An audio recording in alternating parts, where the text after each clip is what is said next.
नमस्कार विद्यार्थ्यांनो, विकी फिजिक्स मध्ये तुमचं स्वागत आहे. मी DS होते. आज करंट इलेक्ट्रिसिटी ह्या चॅप्टर मध्ये आपण विट्सन ब्रिज पाहणार आहोत. विट्सन ब्रिज म्हणजे काय असा प्रश्न तुम्हाला पडलेला असेल, हो ना? विट्सन ब्रिज म्हणजे काय असा प्रश्न पडलेला असेल आणि ऑब्विसली हा जो ब्रिज आहे तो आपल्याला का बरं शिकायचा. आतापर्यंत आपण शिकलेलो आहोत की रेझिस्टन्स म्हणजे काय आणि त्याच्या व्हॅल्यूज कशा कॅल्क्युलेट करायच्या, इक्विव्हॅलेंट रेझिस्टन्स कसं कॅल्क्युलेट करायचं आहे ना. तर विट्सन ब्रिज हे एक अशा प्रकारचं डिव्हाइस आहे की ज्याचा उपयोग करून आपण काय करू शकतो, अननोन रेझिस्टन्स कॅल्क्युलेट करू शकत असतो. ठीक आहे, जसे की आपला ॲमीटर आहे, त्यानंतर व्होल्टमीटर आहे, त्यांचे देखील रेझिस्टन्स जे आहे ते कॅल्क्युलेट करण्यासाठी सुद्धा आपण या विट्सन ब्रिजचा काय करू शकतो, वापर करू शकतो. So we know that what we know that resistance जो काही it is depending upon the different quantities are there like temperature, त्यानंतर स्ट्रेन, त्यानंतर ह्युमिडिटी, डिस्प्लेसमेंट, ह्या सगळ्या गोष्टींवरती मटेरियलचं रेझिस्टन्स हे डिपेंडिंग असतं. जसं जसं टेम्परेचर बदलेल, जशा प्रकारे ह्युमिडिटी बदलेल, जशा प्रकारे स्ट्रेन बदलेल, त्यानुसार काय होतं, त्या रेझिस्टन्स मध्ये, त्या पर्टिक्युलर मटेरियलच्या रेझिस्टन्स मध्ये काय होतो, बदल होतो, हो ना. By using this Whitson bridge, we have to calculate the resistance of this material, and by calculating this by measuring this resistance, we have to measure the properties of the material. म्हणजे तो जो particular material आहे त्या मटेरियलच्या आपण resistance calculate करून सुद्धा त्या प्रॉपर्टींचा अभ्यास करू शकतो. त्यासाठी सुद्धा ह्या विट्सन ब्रिजचा उपयोग होतो आणि तो आपण शिकणारच आहे. तर we known that what we known that जे काही मेजरेबल रेझिस्टन्स आहेत त्या रेझिस्टन्स जवळपास मिली ओहम पासनं ते मेगा ओहम पर्यंत त्यांची व्हॅल्यू जी आहे ती काय होती, व्हॅरी होत असते, है ना.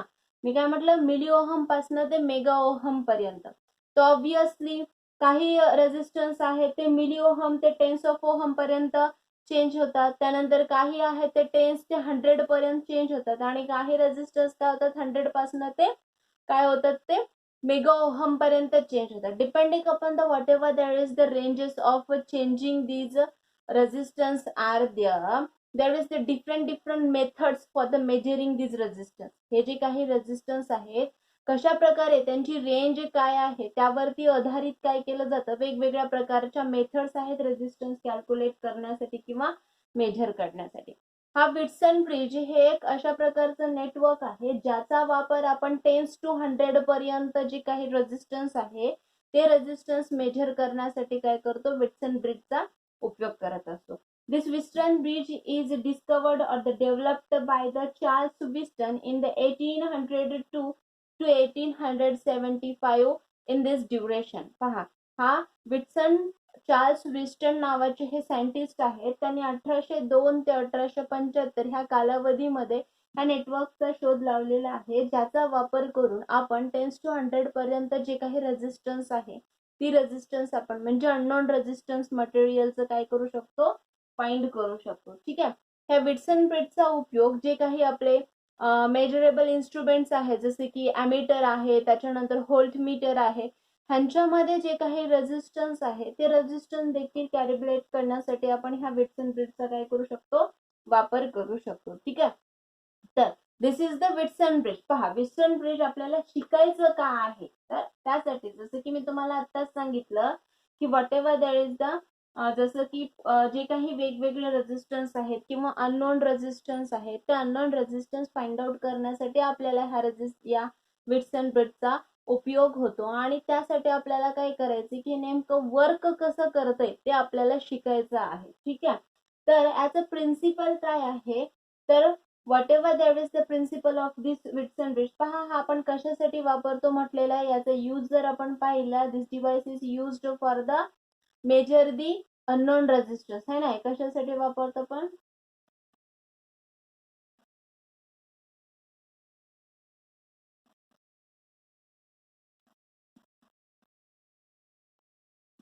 अननोन रेझिस्टन्स, है ना. अननोन रेझिस्टन्स वापरण्यासाठी आपण काय करतो, ह्या विट्सन ब्रिजचा यूज करत असतो. ह्याच्यामध्ये किती रेंजचे रेझिस्टन्स आपण फाइंड आउट करतो, 10 पासून ते 100 पर्यंत.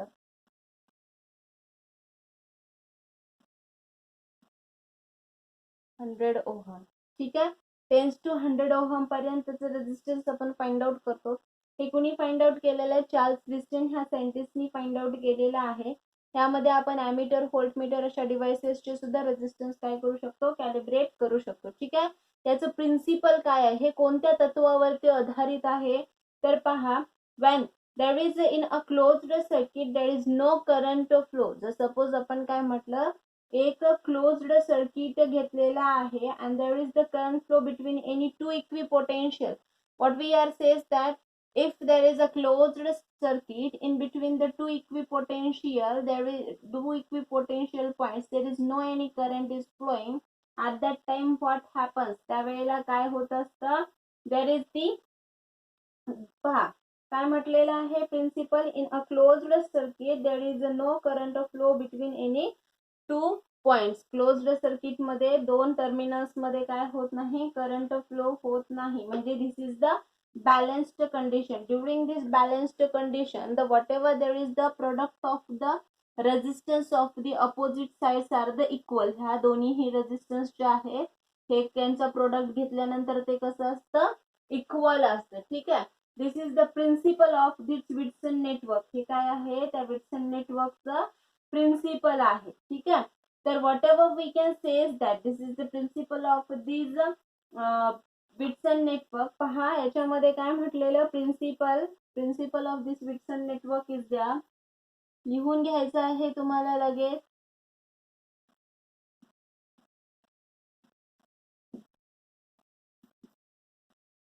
In a closed circuit there is no current flows between any two equipotential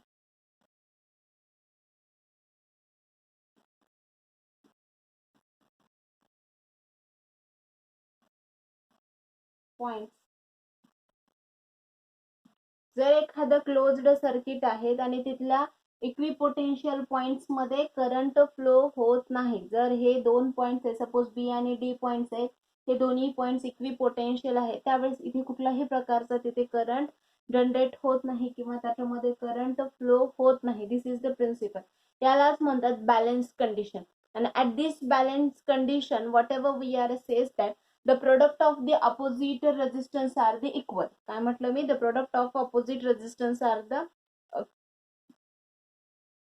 are equal. That means what we are says that suppose R3 into कुठला येईल? R2 येईल, इक्वल टू काय येईल तुमचा? R1 into R4 येईल. ठीक आहे. हे आपल्याला प्रूव्ह करायचं आहे. ठीक आहे.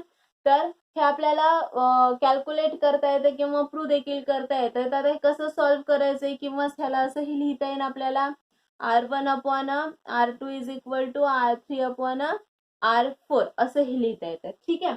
तर हे आपल्याला प्रूव्ह करायचं. हे काय झालं? प्रिन्सिपल झालं. या प्रिन्सिपल वरती काय आहे? This Wilson bridge is the depending. म्हणजे क्लोज्ड सर्किट मध्ये इक्विपोटेन्शियल असतील तर त्या इक्विपोटेन्शियल मध्ये कुठल्याही प्रकारचा करंट फ्लो होत नाही. आणि at that time what happens? At the product of the resistance of the opposite arms of this network is equal. ठीक आहे. हे दोन आर्म्स आहेत, अपोजिट आर्म्स मधले जे रेजिस्टन्स आहेत ते कसे असतात? त्यांचं प्रोडक्ट कसं असतं? इक्वल असतं. ठीक आहे. ते आपल्याला प्रूव्ह करायचं आहे. कसं बरं आता हे? तर याला कसं आपण सॉल्व्ह करणार? Let's consider. काय कन्सिडर केलं आपण? Let's consider there is the four resistance are connected in a diamond shape. आपण काय केलो? चार रेजिस्टन्स घेतले, ते डायमंड शेप मध्ये किंवा क्वाड्रिलेटरल मध्ये आपण काय केलेलं? त्यांना कनेक्ट केलेलं आहोत. ठीक आहे. these are the connected in this way. पहा काय केलो आपण? Let's consider. मी काय म्हटलं? Let's consider R1 R2 R3 R4 are connected in the diamond shape. Connect केलेले आहेत. ठीक आहे. Then that is the EMF E is connected in between the points A and the C. आपण काय केलो? EMF जोडलेला आहे A आणि C मध्ये थ्रू द की. एक आपण इथे की जोडलेला आहे. ठीक आहे. Then there is one of the galvanometer is connected in between the point B and D. आपण काय केलो? ह्याच्यामध्ये करंट B आणि D मध्ये गॅल्व्हनोमीटर कनेक्ट केलो. ठीक आहे. adjust the resistance of this circuit or the adjust this resistance R1 R2 R3 R4 in this way the current flowing through the circuit or the current flowing through the point, this is the Ig is equal to 0. काय केलं आपण, हे जे resistance आहे ते resistance काय केलं आपण अशा प्रकारे ऍडजस्ट केलो जेणेकरून काय होणार आहे, याच्यामधला जो करंट आहे तो करंट कसा होईल, इक्वल टू 0.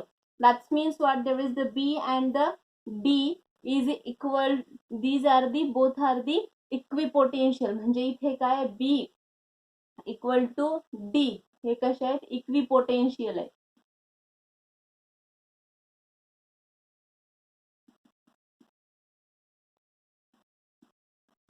इक्विपोटेन्शियल आहेत म्हणजे I G is equal to काय होईल, 0 होईल. म्हणजे current through it is equal to काय होईल, ऑब्विसली 0 होईल. ठीक आहे. मग आता आपल्याला काय करायचंय, we have to find out. म्हणजे मी जसे की तुम्हाला सांगितलं, ज्या वेळेस क्लोज्ड सर्किट आहे आणि इक्विपोटेन्शियल असते त्यावेळेस तिथे आय जी इक्वल टू काय असतं, 0 असतं. त्यावेळेस द अपोजिट म्हणजे the product of the resistance of the opposite arms are the equal म्हटलंय ना, हे इक्वल असणार आहे. ठीक आहे. हे आपल्याला प्रूव्ह करायचे. This is the principle. मग आता काय करणार पहा, according to the Kirchhoff's voltage law है ना, आपण इथे अप्लाय करू शकतो. इथे आपण व्होल्टेज लॉ अप्लाय करू शकतो, है की नाही.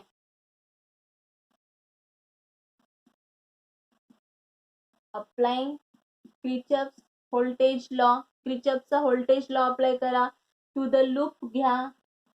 लूप आपण कुठलं घेऊया, हे फर्स्ट लूप घेऊया. सांगा, ए बी डी ए हे लूप घेऊया. ए बी डी काय आहे, ए. ठीक आहे. हा लूप घेतला. मग आता क्रिचॉफ्सच्या लॉ नुसार काय घेणार सांगा बरं आपण. पहा, दिस is the A to be चाललो, पाथ ऑफ द करंट आणि करंटचं डायरेक्शन आणि पाथ, लूपची पाथ सेम आहे. म्हणजे काय येतं, मायनस येतं. म्हणजे इथं आलं आपलं मायनस I1 येईल का, हा मायनस I1, नंतर हा R1 येईल. ठीक आहे. नंतर पहा इकडे आला काय आहे, मायनस IG इंटू हा जी. त्यानंतर काय आहे, इकडे आला म्हणजे हा तो प्लस येतो है ना. I2 काय येईल तुमचा, R3 इक्वल टू 0 येईल. याला सॉल्व्ह करा. मायनस I1 R1 हा IG 0 आहे म्हणजे टोटल टर्म झाली 0. प्लस काय आला तुमचा I2 R3 इक्वल टू काय आलेलं 0. म्हणजे काय होईल, हा I1 R1 इक्वल टू काय होईल, I2 R3 होईल. हे एक इक्वेशन मिळतं आपल्याला. ठीक आहे. नंतर आपण काय करणार, नेक्स्ट लूप घ्या. नंतर लूप कुठलं घेतलं आपण, लूप नेक्स्ट घ्या कुठलं, बी डी सी बी. ठीक आहे. बी डी सी बी हा लूप घेतला. या लूपला सॉल्व्ह करा. काय येईल सांगा, मायनस IG इंटू जी येईल. नंतर मायनस I2 R4 येईल. नंतर प्लस काय येईल, I1 R2 equal to 0. Solve करा. हा IG तर काय होतो, 0 होतो. आणि मग ही टर्म काय येते, I2 R4 इक्वल टू काय येईल, I1 R2. यालाच आपल्याला असंही लिहिता येतं का, I1 R2 equal to I2 R4 लिहिता येतं. हे सेकंड इक्वेशन लिहिता येतं. ठीक आहे. मग आता काय करू, ह्या इक्वेशनला डिवाइड करून घेऊया. ठीक आहे. कसं डिवाइड करणार सांगा बरं, इक्वेशन 1/2 करा. इक्वेशन 1 बाय इक्वेशन 2 काय मिळतं सांगा आपल्याला, हा I1 R1 is equal to काय आहे, हा I2 R3 डिवाइड करा.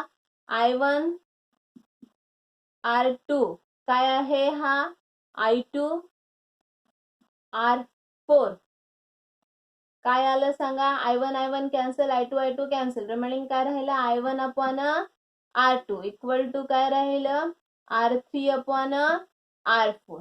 ठीक आहे. तर दिस इज द बॅलन्स कंडिशन. ठीक आहे. जर सपोज मग आता याच्यामध्ये आपल्याला अननोन रेजिस्टन्स पहा, ह्या इक्वेशन मध्ये R1 R2 R3 R4 याच्यामधल्या कुठल्याही 3 व्हॅल्यू माहित असतील आणि एक व्हॅल्यू माहित नसेल, त्यावरनं आपण काय करू शकतो, आपला इक्वेशन फाइंड आउट करू शकतो. त्यावरनं आपण काय करू शकतो, आपला जो अननोन रेजिस्टन्स आहे तो अननोन रेजिस्टन्स काय करू शकतो, आपण कॅल्क्युलेट करू शकत असतो. ठीक आहे. अशा प्रकारे this is about the Wheatstone bridge is द्या. आणि हा विट्सन ब्रिजचा उपयोग करून आपण काय करू शकतो, याचे रेजिस्टन्स फाइंड आउट करू शकत असतो. This is about the Wheatstone bridge is त्या अशा प्रकारे आपण विट्सन ब्रिजचा उपयोग करून काय करू शकतो, रेझिस्टन्स कॅल्क्युलेट करू शकत असतो. त्यासाठी आपण एक एक्झाम्पल घेऊया. दिस इज अबाउट इट. हे सगळं लिहून घ्यायचंय तुम्हाला.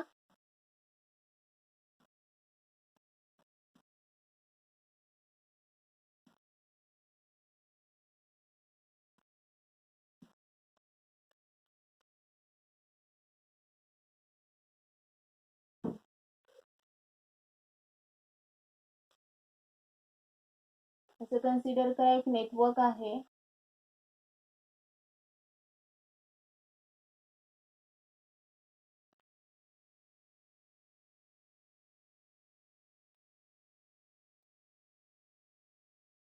इथे एक रेझिस्टन्स कनेक्ट केलेला आहे, इथे एक रेझिस्टन्स आहे, त्यानंतर इथे एक रेझिस्टन्स आहे, त्यानंतर इथे एक रेझिस्टन्स आहे आणि इथे एक रेझिस्टन्स जोडलाय हा अशा प्रकारे. ठीक आहे. हा x ओहम आहे. बाकीचा इथला आहे तो 25 ओहम आहे. हा 20 आहे, हा 20 आहे, हा 20 आहे. ठीक आहे. तर आपल्याला काय करायचंय, यामधला x फाइंड आउट करायचंय. काय करायचंय, फाइंड x. ठीक आहे.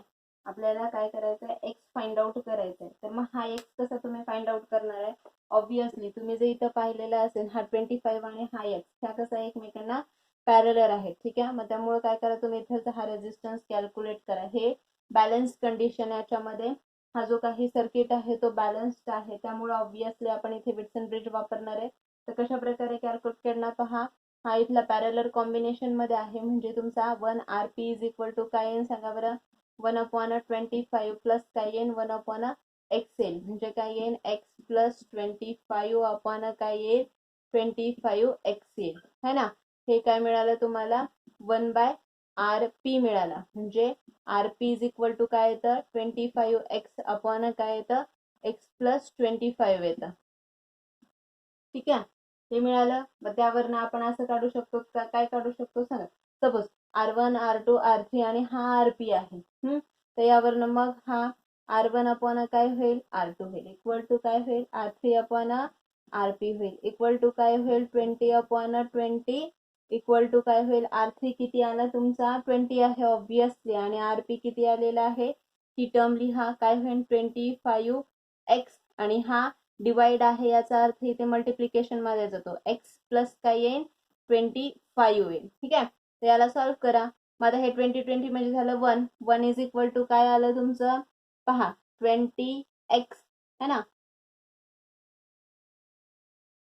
इथे काय लिहिणार तुम्ही 20x प्लस काय होईल 500 होईल का, इक्वल टू 25x होईल. मग आता काय करा, हा तुमचा 500 आहे. ठीक आहे. तर सॉल्व्ह करायला कसं सॉल्व्ह करणार आहात, 25x आहे है ना. तर तो 25 हा इकडे घेऊन जा, म्हणजे काय होतं पहा 25x मायनस काय तुमचा 20x इक्वल टू काय होईल हा 500 होईल. ठीक आहे. मग आता 25 मधनं 20 मायनस झाल्याच्या नंतर काय होतं 5x इज इक्वल टू काय आलं तुमचं हे 500 आलं है ना.